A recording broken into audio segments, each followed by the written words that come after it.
Good evening, ladies and gentlemen. Let's dive into the heart of Asia chessboard. Welcome to our podcast, exploring India's pivotal role in the geopolitics of Asia. In this episode today, we are unveiling the interview with four scenarios and the policy options that could reshape the landscape. Brace yourself for a journey through diplomatic chess moves, strategic foresight, and the dynamic role India plays in shaping tomorrow's geopolitical theater. A warm welcome to our distinguished speaker, Dr. Adityanjee. It's an absolute honor to have you on board for the podcast episode. Your expertise and insight are the beacon guiding us through the labyrinth of geopolitics. Today, we embark on a journey of knowledge and discovery, and we could not be more thrilled to have you as our guide. Your wealth of experience in strategic affairs, geopolitics, and international relations promises to illuminate our understanding of India's role in geopolitics of Asia. As we delve into the four scenarios and policy options, you, your perspective will undoubtedly enrich the conversation and captivate our audience.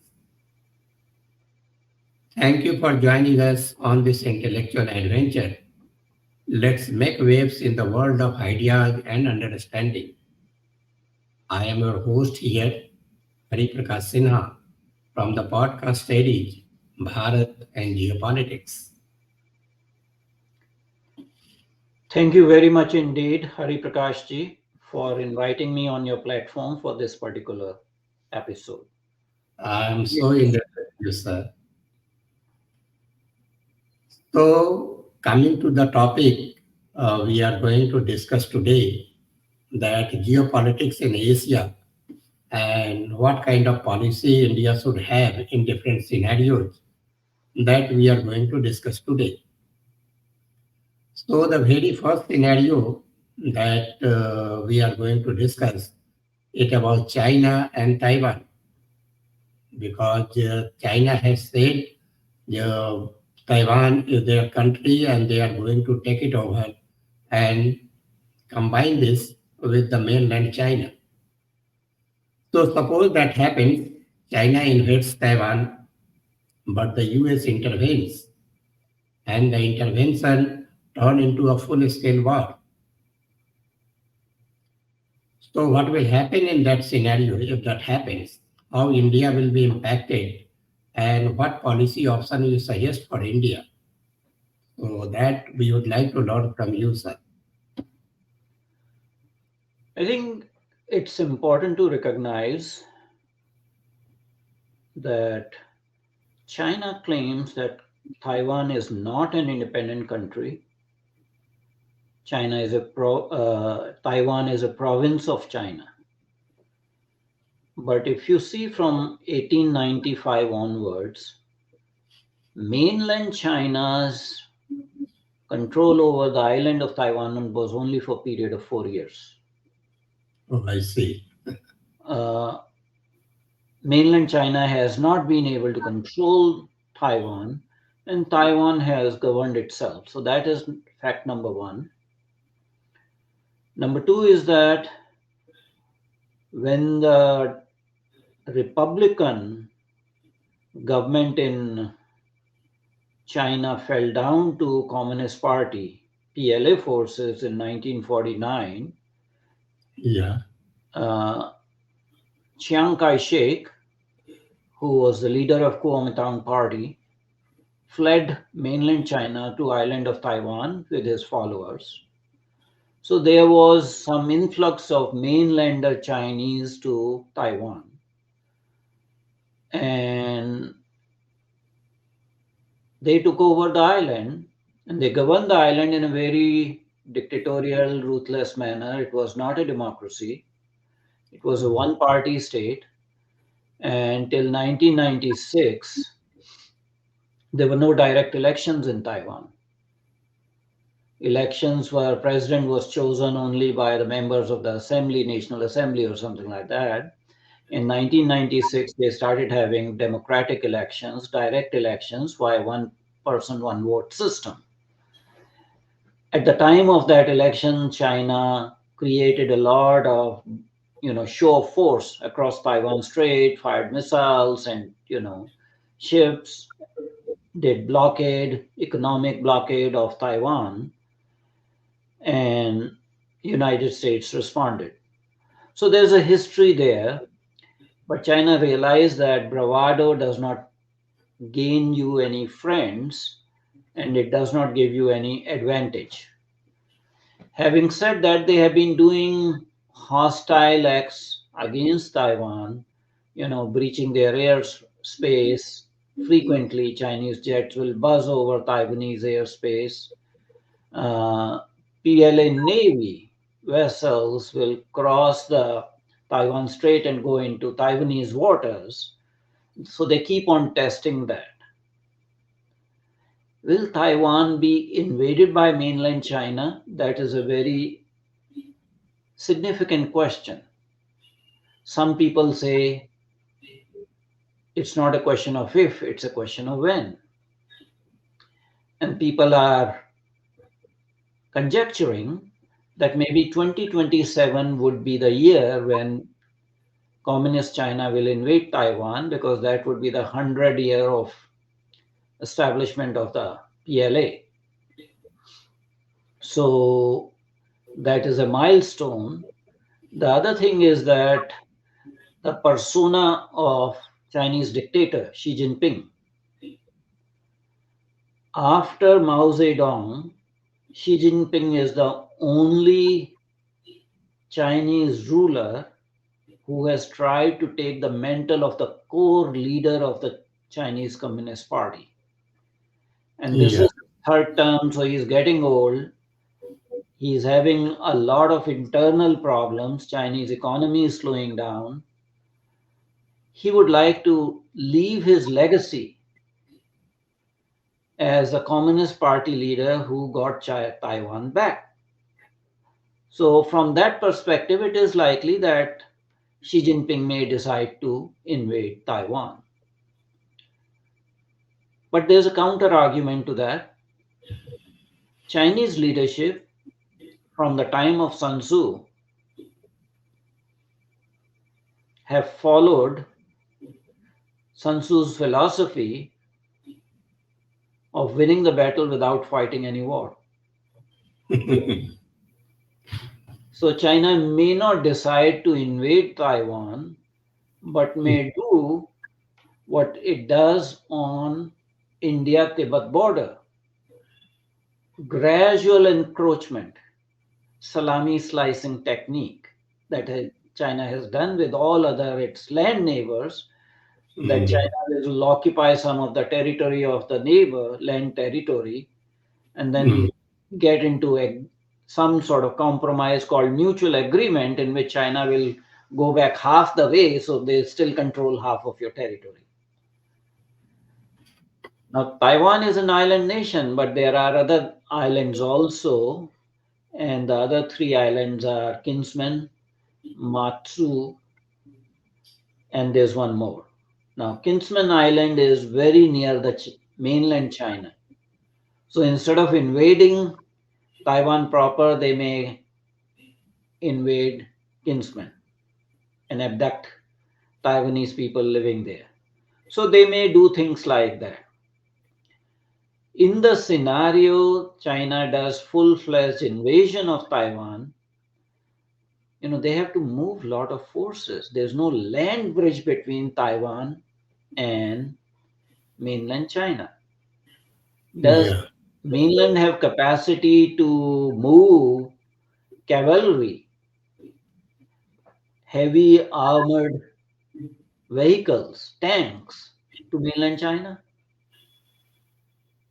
Do they have that capability? I mean, they may have fighter aircrafts and missiles, Mhm. And also, when China was recognized by United States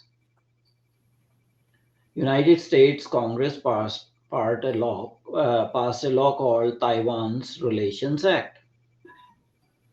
Now, the Taiwan's Relations Act states that United States will maintain the safety, security, and sovereignty of the Taiwan. And under that act, they do provide military equipment to Taiwan. So there is a kind of treaty relationship between island of Taiwan and United States. In other words, United States may not be a mute spectator in case of Chinese invasion of Taiwan. So China will have to think twice before invading Taiwan. They hoodwinked Hong Kong by saying two countries, one country, two systems. And what happened to that? But those kind of assurances are not going to work on Taiwan anymore. Taiwan is a mature democracy. They have had multiple direct elections of president from 1996 every 4 years. They have lived in a situation when president was of a different party and the National Legislative Assembly was of a different party. Yeah. And with the current elections, you are going to have similar situation that the president-elect Lai Ching-te from the DPP was elected with 40.6% of the votes, and there was a triangular contest. And if you look at the National Assembly, which they call Legislative Yuan, DPP has only 51 members out of 113. Kuomintang party has 52 members. In fact, Kuomintang is the largest party. And then the third party is the TPP, Taiwan People's Party, that has 8 seats. So it's a fractured mandate as far as the Legislative Assembly is concerned. Yeah. And from the past experience, they are negotiating among themselves who will be the speaker, who will be the premier. So they are managing themselves well. The younger generation in Taiwan does not consider them to be Chinese citizens. They consider themselves to be Taiwanese. So although there will be some internal collaborators from Taiwan who might, collaborate with Chinese invasion forces, but those are mainly old people. Those are the remnants of the Chiang Kai-shek and the people who came along with him. Mm. So it will be a very tough situation for China, especially as they have learned from Russian Putin's experience with Ukraine. Mm. China has been learning good lessons from the mistakes committed by former Soviet Union. Former Soviet Union Uh, invaded. Sorry to interrupt you, sir. Actually, my question was, if such thing happens, then how this going to impact the geopolitics of Asia? And in that case, what should be the policy of India? So Yeah, that's I'm going to come to that. Uh, yeah. I'm basically questioning the premise whether China will invade Taiwan in a full-fledged manner. So that is Okay. a question. First, we have to address that. Yeah. Now, in case China were to be foolhardy and not learn from other people's mistakes like Putin's mistakes, Yeah. that is at least in Northeast Asia scenario, you will Hmm. have Japan that will have to come to openly against mainland China. You will probably have even South Korea because that's a treaty ally of United States. So those two countries definitely. In larger Asian region, you will have countries like Australia, Yeah. countries like Philippines that will Hmm. definitely, so there will be polarization. Most of the ASEAN countries may remain neutral, but Philippines will not remain neutral because they have problems with China in West Philippine Sea. China has occupied their, islands and are harassing the Philippines naval assets. What would be the posture of India? India does not want to get involved in anybody else's wars. India has a land border problem with China. India does not want a war with China. India would like China to sit on the table with Bharat and resolve the border dispute, which China is refusing to do. So, what would be India's option? Join the United States coalition of willing against China? India will not do that unless there is a United Nations mandate for that. And there will not be a United Nations mandate because China is part of the P5, permanent five members. So they will veto any resolution Okay. that. So you would not have a situation akin to first Gulf War when there was a United Nation mandate for United States to invade Iraq so that occupation of Kuwait could be undone. That situation will not arise because both Russia and China will veto any Security Council involvement. And Yeah. unless Security Council gives a mandate, India will not send its troops for fighting anybody else's wars. But it will have implications, security implications for India. India will have to, you know, make sure that India is strong enough not to be buffeted by either party. Of course, you don't expect United States to attack India, but you do expect China to, in order to increase the theater of war, Yeah. do something foolhardy on the India's northern border. So India will have to continue to build its comprehensive national strength, continue to modernize defense forces, which means all the arms of India's defense forces, not just the army, not just the navy, not just the air force, but also the cyber defense forces, as well as the space war capabilities. China also indulges in what is called lawfare, legal warfare. China indulges in information warfare, and China indulges in psychological warfare. So, all the instruments of state that India has will have to be revamped to possibly, you know, meet the challenge of a full scale Chinese invasion in case there is some unpredictable behavior by China. So it's always good to do net assessments, you know, and prepare the country for that. I'm pretty sure India's armed forces are already doing that. But yes, the country will have to make sure you cannot go by Chinese assurances or punch shield or mantras of peace. You have to make sure that the country is strong enough to survive any threat from China and China's allies, which you do know that Pakistan is an all-weather friend of China. Chinese armed forces are there in Pakistan. Pakistan's equipment is either of US origin or Chinese origin. Their nuclear weapons are of Chinese design, their missiles are of Chinese design. So we have to continue to equip ourselves to deal with a two front threat from China and Pakistan. Because if China were to invade Taiwan and it leads to wider conflict, China may decide at that point in time, uh, to do something on the land border to distract India. The idea is to distract India so that India does not send the naval assets, aircraft carriers, or other, things to the theater of conflict across Taiwan Strait. Okay, so that is about the first scenario. Mhm. But you have said what should be the India's reaction in that case.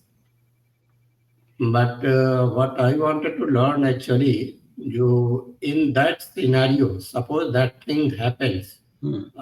how should India should build itself, military, economy, or any other thing? So Uh, you talked about the military aspects. Now, yeah, other aspects, we are already doing that. We are building up our economy. We are focusing on, going into 5 trillion and 10 trillion economy direction.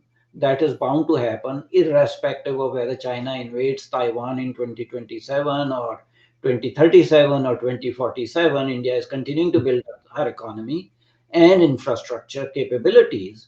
So that is going irrespective of what China may or may not do in Taiwan. That is a part of nation building. We are developing an Atmanirbhar or self-reliant Bharat. Similarly, in diplomatic sphere, India has got enough diplomatic expertise and skills that we are able to talk to everyone, barring a few. You know, while we are talking to United States, we are able to talk to Russia. We are able to have good relations with Russia as well as with United States, to the extent that United States did not implement the threat of CAATSA sanctions when India purchased S-400 missile defense batteries from Russia. So that tells you how nimble India's foreign policy is. Dr. Jaishankar was recently in Tehran. There's a wider problem. We have good relations with Taiwan, with Tehran. We also have good relations with Israel. Israel and Iran are totally, sworn enemies of each other. So we have that capability that, barring a few countries, one of them is China, second is Pakistan, and possibly third, I would say, is Turkey. We have good relations across the world with all other countries, including Saudi Arabia. We have good relations with United Arab Emirates. So this issue about all the Arab countries or all the Islamic countries automatically coming to the defense of Pakistan, that is really not true. Uh, but in case of Taiwan, Communist China hot war, other elements, other, you know, responses, we are already doing that as part of our nation building, our spreading our influence, spreading our soft power. Those things we are doing, but we'll have to factor specifically by net assessment, threat perception, threat assessment exercises as to what should be our military capability in case China decides to open a front on our northern border, or let's say in our joint command, integrated theater command in Andaman Nicobar, if China wants to attack there, or China does something using cyber forces, or does something to our space assets. So those are the things we have to think about. so recently we have seen there was an offer from the government of Taiwan. They want to take in 1 lakh Indian labor into Taiwan. Hmm. So, do you think that was a request or an offer to India just to involve India in the conflict between Taiwan and China? Although we do not have official diplomatic relations with government of Taiwan, we do have informal relationships, and informal relationship is pretty strong. We have economic, people to people and business to business relationships. In year 2000, India Taiwan business was $1 billion. Now it is more than $7 billion. There are 250 Taiwanese companies that have invested into India. We are having Foxconn having a factory in Bengaluru for manufacture of uh, advanced chips and semiconductors. They have plans to invest $1.5 billion in India.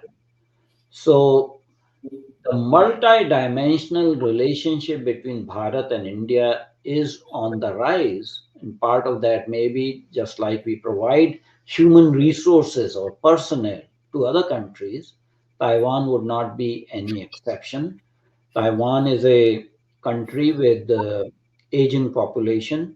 They do need some workers, and Indian workforce is very disciplined wherever they go. They don't create problems for the host country. They don't unionize. They don't actually indulge in law and order problems, or they do not commit crimes wherever Indian labor forces have gone. So it would be, win-win situation for both Bharat as well as Taiwan, because it will increase people-to-people relationships, societal relationships, and business-to-business relationships. For very obvious reasons, we don't have quote-unquote diplomatic relations with Taiwan, but we have trade relations, we have trade offices, and essentially the diplomacy is conducted through trade offices. And yes, Taiwan's offer to absorb 100,000 or 1 lakh Indian labor force, I think is a welcome step to continue to build upon this relationship. I don't think China can do anything about it. The But, world has free movement of labor. but in that case, if that happens and some conflict arises between Taiwan and China, then India will be more inclined to interfere because our people are there. Uh, we have evacuated our people from Yemen. We have evacuated our people from Iraq. We have this capability of evacuating Indian diaspora in distress from Ukraine. So that model is there. Uh, I would also caution at this point in time, uh, government of Taiwan has not declared independence. They still call themselves Republic of China Taiwan, and they still have a claim on Arunachal Pradesh and other Indian territory. So whether it is Communist China or whether it is Republic of China Taiwan, they still do not accept the McMahon line as the settled line. And for India to send its forces to the aid of government of Taiwan, there has to be some prerequisites. Yeah, You cannot send your forces to defend a country that has claims on your land. you're right.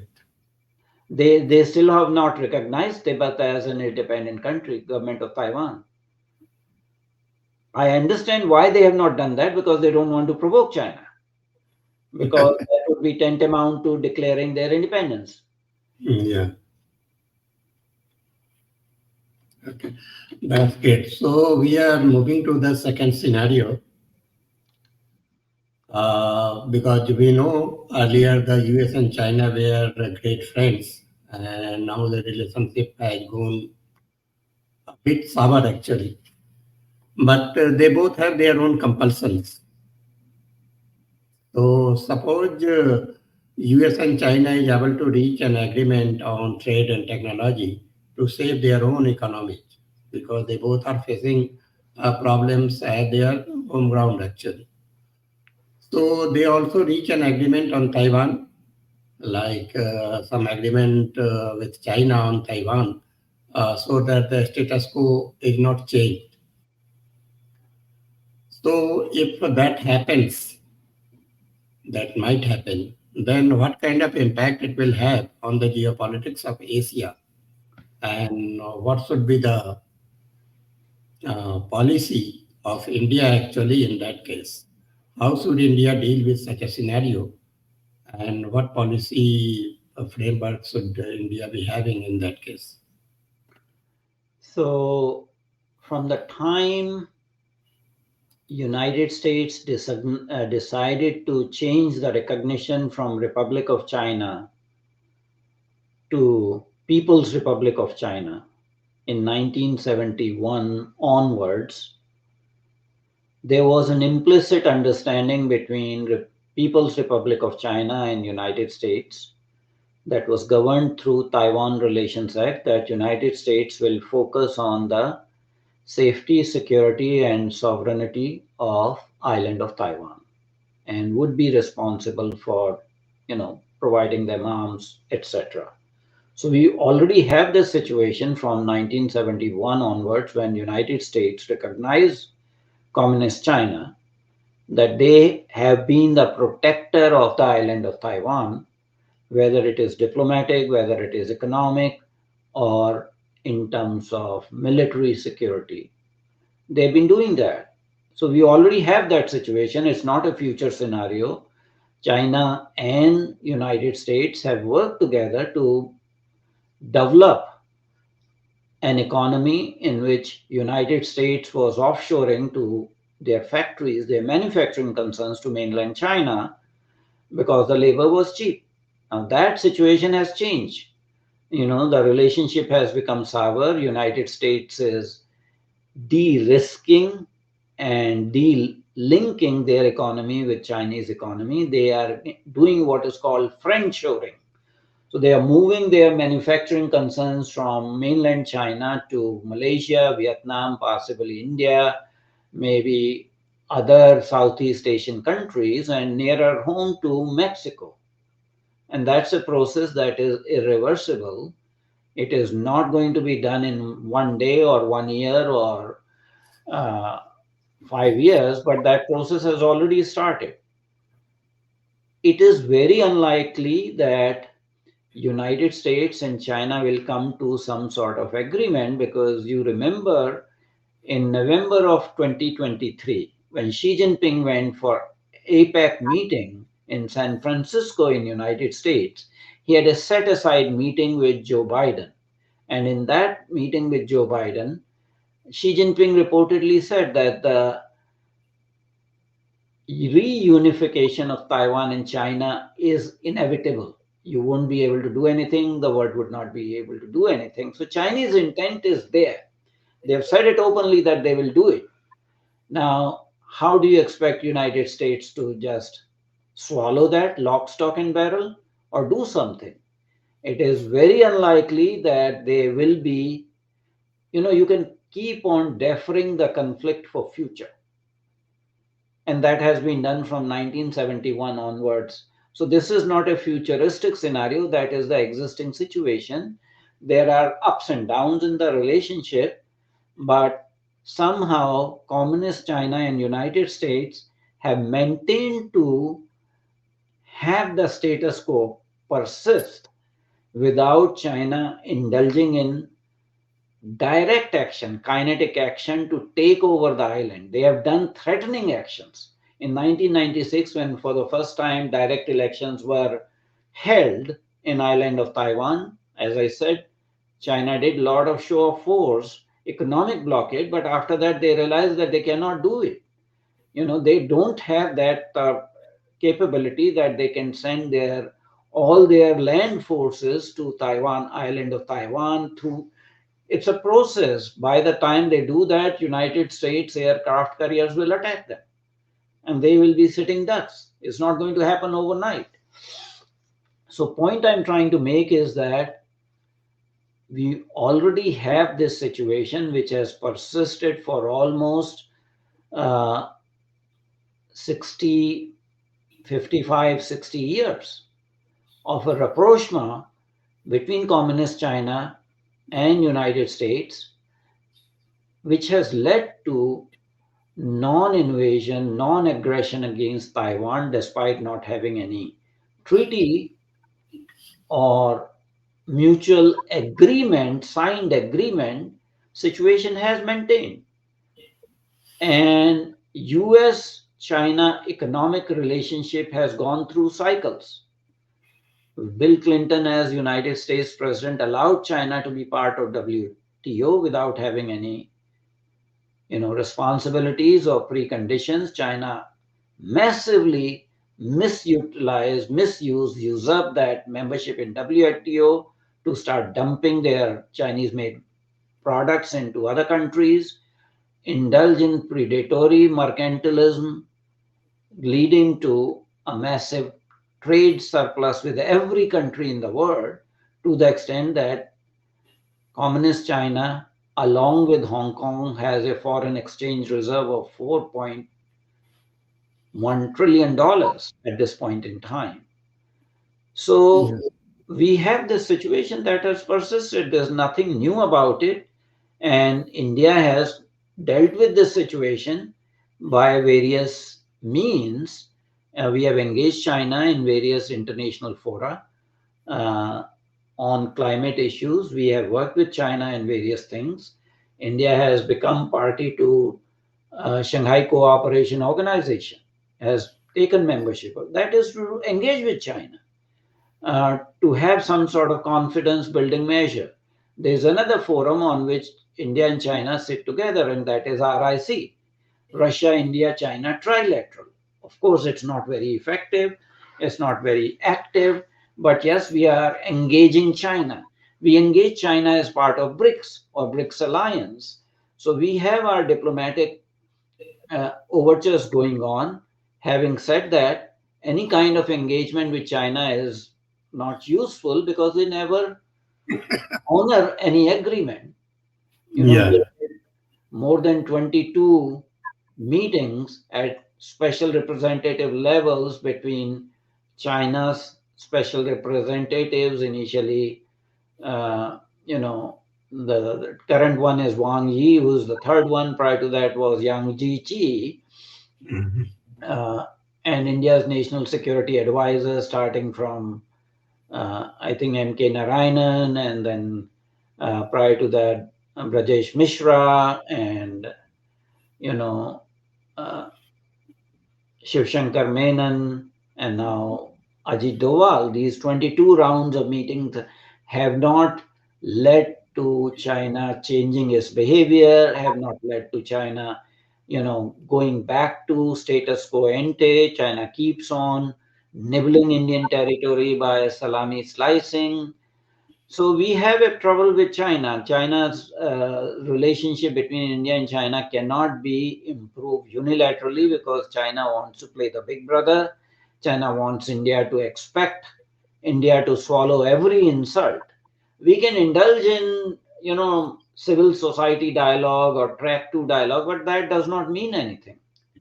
Ultimately, it is the government of China. They have different agenda. Yeah. So yes, we can engage China in certain manner. We have been trying to engage China in certain manner, but is that effective? We are still having problems post Galwan. We had problems at, you already know about the Doklam on India, China, Bhutan tri-junction. So those are the realities, and those are the realities of the current situation we have with China, in which United States and China are in a kind of stalemated situation.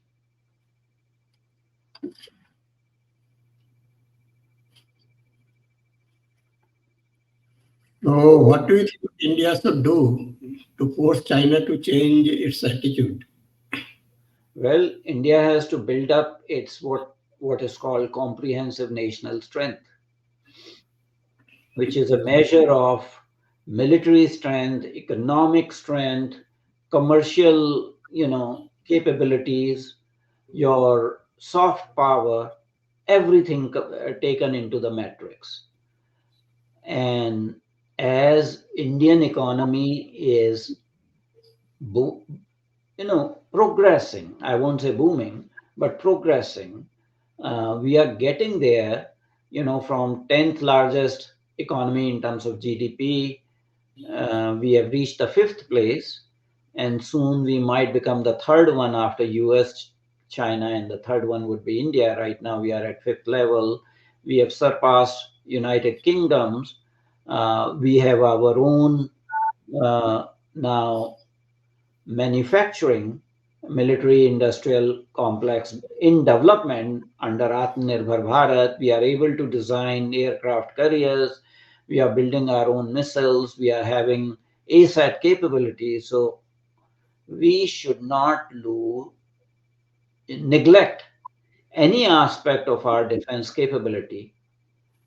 We probably cannot match China dollar to dollar, but we can significantly increase our defense budget. Our defense budget is not adequate. In year 2023, it was, I think, around $74 billion. China's budget was almost around 280, $290 billion. That was the official budget, but they have so their unofficial budget goes up to $400 billion. So there's an asymmetry there. I think we need to have increased allocation to the extent of 3.5% of national budget to defense forces. We need to remove line items like pensions from the defense budget. That should be a separate line item in the central budget. So money allocated for defense is not being just, to pay pensions and healthcare benefits for the retirees. That's not the way to deal with the defense budget.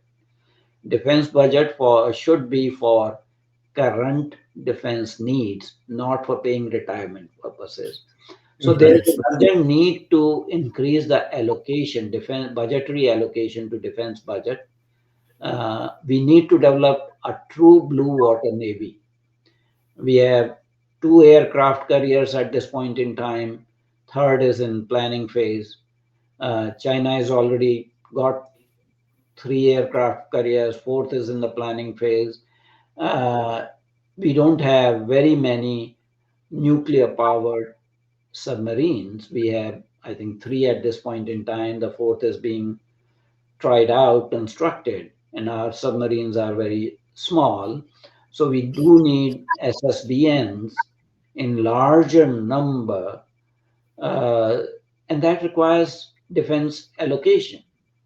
But that defense allocation will provide more jobs. It will boost the local economies where the manufacturing is done. We are trying to adopt now PPP model, which is public-private, uh, you know, funding model for defense industry, and You're right.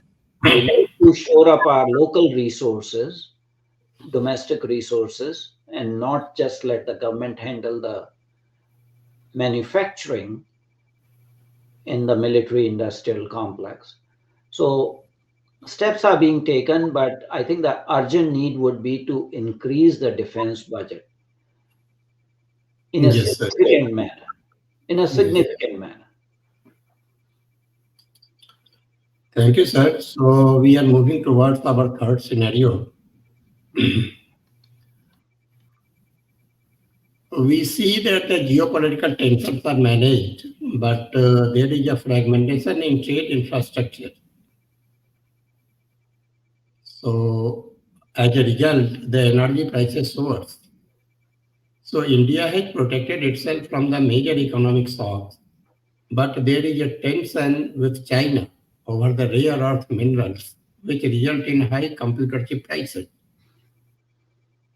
And suppose if that happens, then India is forced to sign free trade agreements with the USA, UK, and the European Union. And for military needs, India will be forced to tilt towards the US. But India is good at the balancing great power politics. So suppose if that scenario arises, then what strategic options you think India will be having in such a scenario? So we have a trade imbalance with China, but the good thing is that very recently we have diversified our trade to the extent that we have now United States as our largest trading partner, and the trade with United States is in India's favor. In contrast to China, we had, I think, almost $100 billion of adverse trade with China, and that is not acceptable.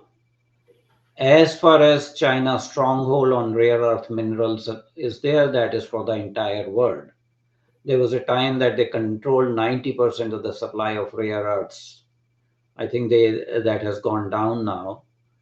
Uh, there was a time in 2011, Chinese government quote unquote punished Japan by withholding the supplies of rare earths. Yeah. So new supply chains are being created, new alliances are being built up. One of the tasks of the Quad is to also work on, advanced microchip manufacture and rare earths. Uh, India is in some alliance with the United States in critical technologies, part of the group. So we are diversifying. Taiwan actually invested, the Foxconn company invested $1.5 billion in Bengaluru in a chip manufacturing concern in India.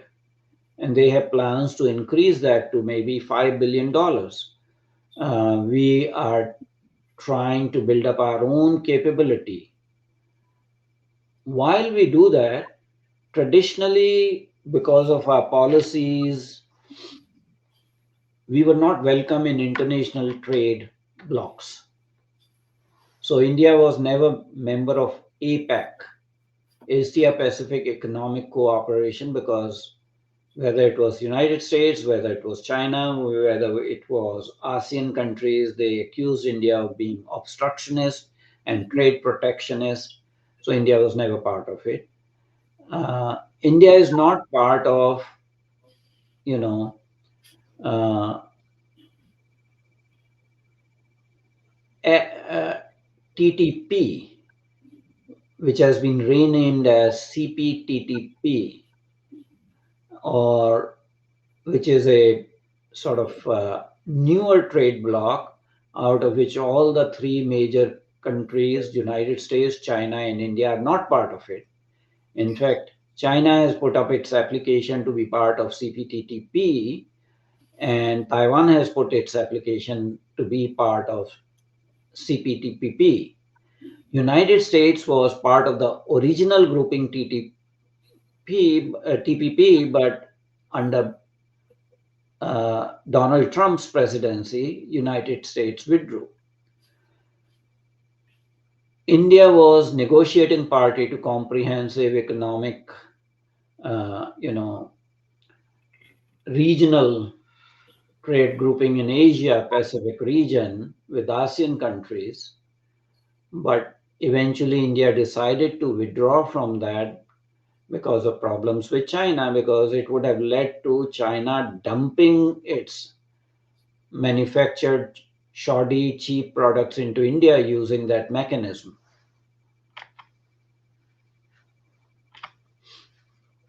So, what India is doing is India is having bilateral trade agreements with various countries that gives us much better leverage. In multilateral trade agreements, you don't have enough leverage. You Yeah. cannot retain your sovereignty or your concerns. One of the Yeah. exports we have is services. We export human personnel, and unless a country is willing to relax visa requirements for Indian software professionals, we take our consultancy firms, IT consultancy firms take projects, and for that they have to be able to fly their software computer engineers for a short period of time, so 6 months, 1 year, 2 years. The visa requirements, they have to be relaxed. And those are the stumbling blocks with free trade agreement with either United Kingdom or European Union or US. But eventually they'll have to take our point of view, because nobody can ignore a market like India at this stage. Yeah. So we are working on both bilateral and plurilateral trading arrangements without joining mega trade blocs. We are continuing to engage with some organizations that are not military alliances, but they are quasi-military, quasi-security cooperation alliances. And I'll give you the example. We are part of I2U2. I2U2 is India, Israel, UAE, and United States. That's another Quad in the Middle East region or West Asia region. Similarly, we are part of Quad, which is quadrilateral security dialogue between Australia, India, Japan, and United States.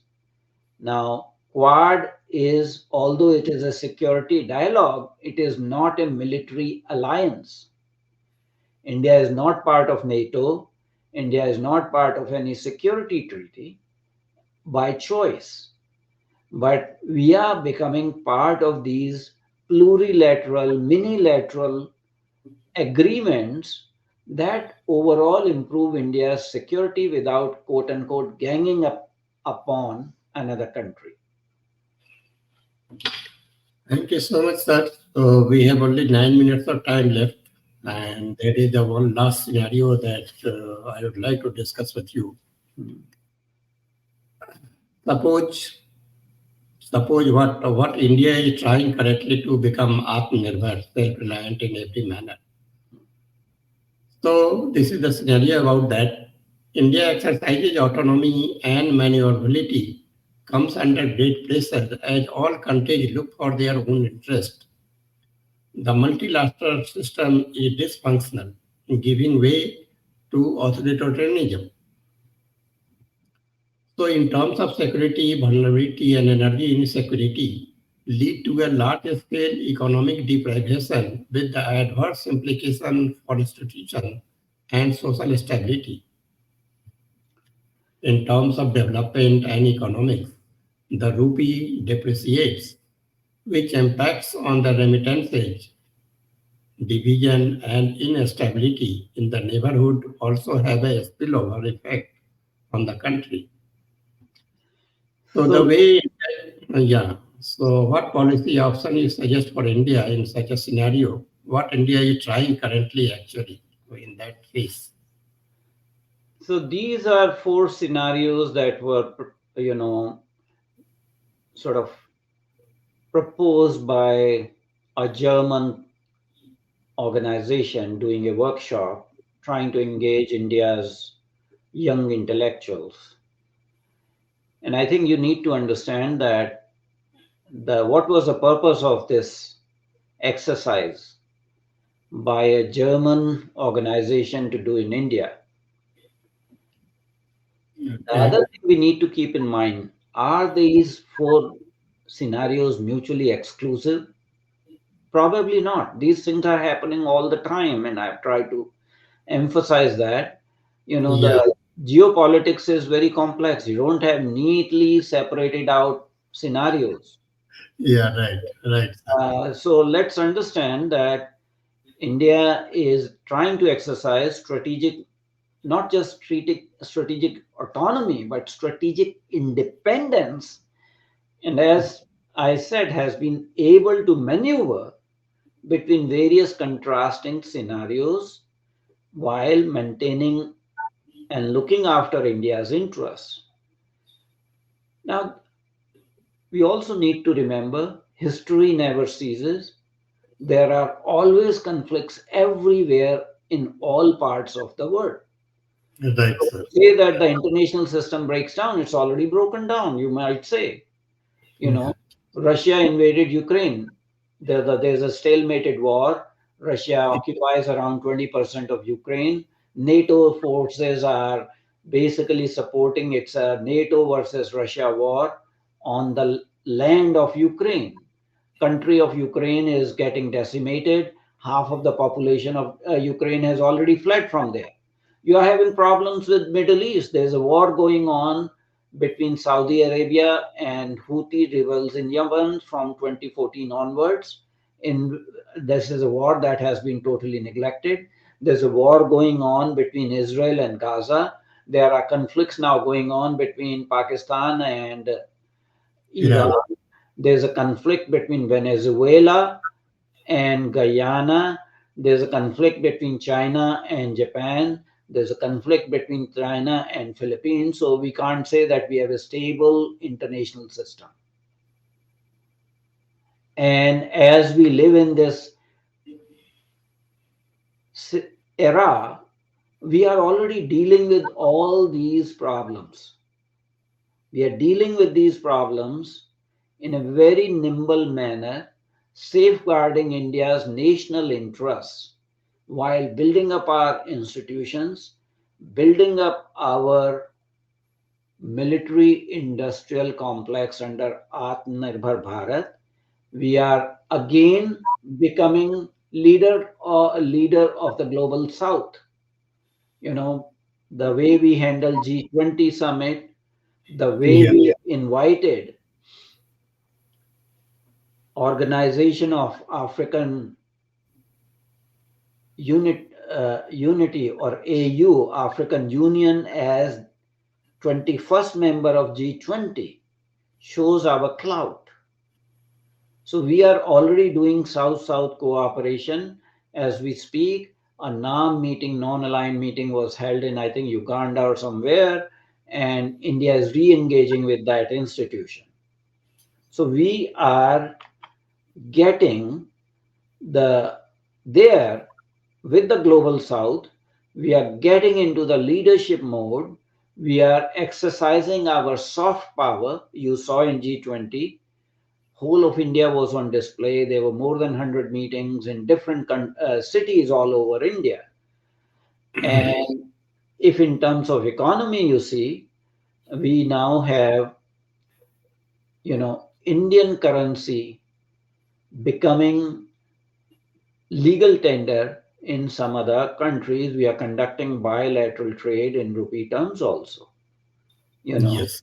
we Yeah. are having Vostro accounts in rupee. We are doing trade using rupee. We are using the RuPay system. We are using actually uh, Indian interbank transfer system. So it is not a futuristic scenario. It is being done at this point in time. Uh, but it was a kind of, my comment is that this was a frivolous exercise by Frederick Ebert Stiftung organization. Uh, Basically, they were trying to tap Indian strategic thinking by doing a 2-day exercise for their own purposes. So what could be their purpose actually? What do you think? Well, you gather intelligence for your own benefit, whether All it right. is economic intelligence, whether it is commercial intelligence, whether it is intellectual intelligence. All the countries do this all the time, and that was German way of doing their own net assessment and see where India comes.